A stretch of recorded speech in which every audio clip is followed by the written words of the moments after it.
24 सितंबर को शाहजहानाबाद स्थित एक मल्टी में रहने वाली 5 साल की मासूम लापता हो गई। बहुत तलाशने के बाद 26 सितंबर को दोपहर में उसकी लाश मिली। मध्य प्रदेश की राजधानी भोपाल से ये दिल दहला देने वाला मामला सामने आया, जहां एक मासूम को 35 मिनट के अंदर मौत के हवाले कर दिया गया। इसके पहले उसके साथ हैवानियत भी की गई। इस मामले में जो पुलिस ने आरोपी को पकड़ा या यूं कहें कि गिरफ्तार किया, तो बच्ची का परिवार भी स्तब्ध था, क्योंकि आरोपी न सिर्फ उनका पड़ोसी था, बल्कि जब से बच्ची लापता हुई थी, आरोपी का पूरा परिवार बच्ची की खोजबीन में उनके संग हरदम लगा रहा। जब मासूम की लाश पड़ोसी के घर की पानी की टंकी से मिली, तो किसी ने सपने में भी नहीं सोचा था कि इस आरोपी के पकड़ाने के बाद इतने राज खुलेंगे, इतने खुलासे होंगे। न सिर्फ आरोपी अतुल, बल्कि उसकी मां बसंती और बहन चंचल को लेकर भी पुलिस हर दिन एक नया खुलासा कर रही है। इस मामले में पुलिस ने एक और सनसनीखेज खुलासा किया है।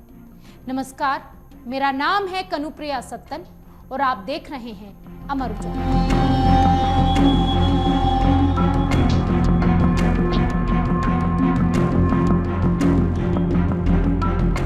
भोपाल के शाहजहानाबाद स्थित एक मल्टी में रहने वाली 5 साल की मासूम को अपने घर में खींच कर ले जाने के बाद उसके साथ दरिंदगी की गई, उसका गला दबाकर हत्या की गई।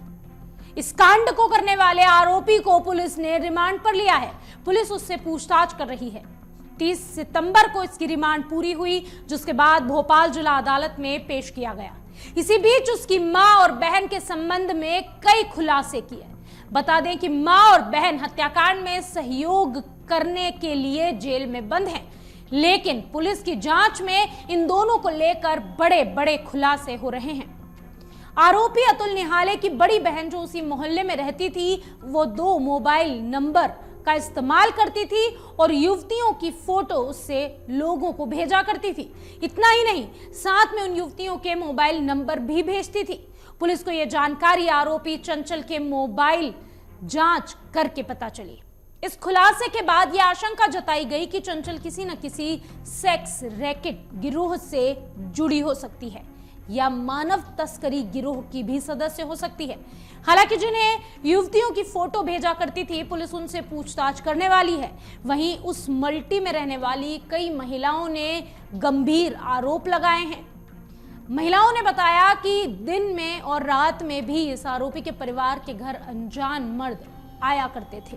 ऐसे में यह आशंका सही हो रही है कि चंचल और उसकी मां किसी तरह के मानव तस्करी गिरोह या फिर किसी सेक्स रैकेट गिरोह से जुड़ी हो सकती है। यानी पुलिस को जो 2 शंका है, वो सच साबित होती हुई शुरुआती सबूतों और गवाहों के आधार पर नजर आ रही है। हत्याकांड का खुलासा होने के तुरंत बाद उस कॉलोनी की एक वृद्ध महिला ने अतुल की मां पर करीब 25 साल पहले उसके बेटे का अपहरण करने का भी आरोप लगाया था। वृद्धा ने कहा था कि आज उसका बेटा 30 साल से अधिक का हो गया है, लेकिन उस समय कई घंटों के बाद मदर इंडिया कॉलोनी में उसका बच्चा बसंती निहाले के कमरे से मिला था। घटना के समय वो और बसंती निहाले का परिवार मदर इंडिया कॉलोनी में पास रहा करते थे। महिला ने यह भी बताया था कि इसके बाद कई बच्चे और किशोरियां जो कि बसंती के संपर्क में थे, अचानक लापता हो गए और आज तक नहीं मिले। इन आरोपों और खुलासे के बाद पुलिस इस पूरे मामले में छानबीन कर रही है। पुलिस ये मानने लगी है कि यह पूरा परिवार संदिग्ध गतिविधियों में लिप्त है। पुलिस खरगोन से अतुल निहाले का आपराधिक रिकॉर्ड मंगवाने के साथ उसके परिवार की वर्षों पुरानी हिस्ट्री भी खंगालने में जुटी हुई है। 24 सितंबर को शाहजहानाबाद स्थित मल्टी में रहने वाली 5 साल की इस मासूम बच्ची, जो कि पहले लापता हुई, जिसके बाद में हत्या कर दी गई। 26 सितंबर दोपहर को उसकी लाश पड़ोस के फ्लैट के बाथरूम में रखी पानी की टंकी के अंदर मिली। ये लाश कपड़ों से लिपटी हुई थी। अतुल निहाले ने उसके साथ पहले दुष्कर्म किया, उसके बाद गला दबाकर मासूम की हत्या कर दी। लाश को छिपाने में उसकी मां और बहन ने उसका साथ दिया। पीड़ित परिवार को कोई भी शक न हो, इसलिए आरोपी परिवार पीड़ितों के साथ मासूम को तलाशने का ढोंग करते रहे, नाटक करते रहे। इसलिए जब बच्ची की लाश मिली तो सब हैरान थे।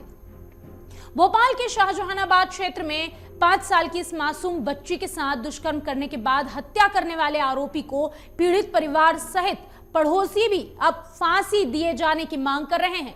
इस पूरे मामले में मुख्यमंत्री ने मामले को फास्ट ट्रैक कोर्ट में चलाने के निर्देश दिए, मगर मामले की जांच एसआईटी कर रही है।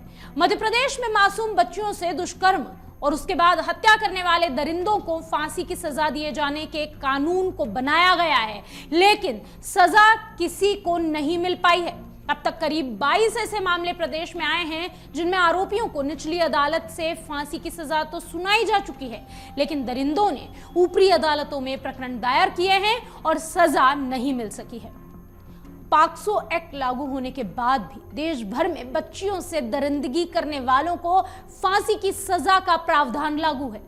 बता दें कि प्रदेश में मौत की सजा पाए 41 दोषियों में से 22 को दुष्कर्म और हत्या के मामले उन पर दर्ज हैं, लेकिन हाई कोर्ट और सुप्रीम कोर्ट में मामला विचाराधीन है, जिसके चलते ये आरोपी अब तक जिंदगी जी रहे हैं, यानी अब तक इन्हें सजा नहीं मिली है।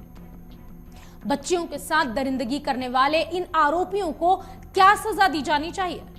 कमेंट बॉक्स में आप हमें जरूर बताएं। अगर आप ये वीडियो YouTube पर देख रहे हैं तो हमारे चैनल को सब्सक्राइब करें और बेल आइकन को दबाना ना भूलें। अगर आप Facebook पर ये वीडियो देख रहे हैं तो हमारे पेज को लाइक करें।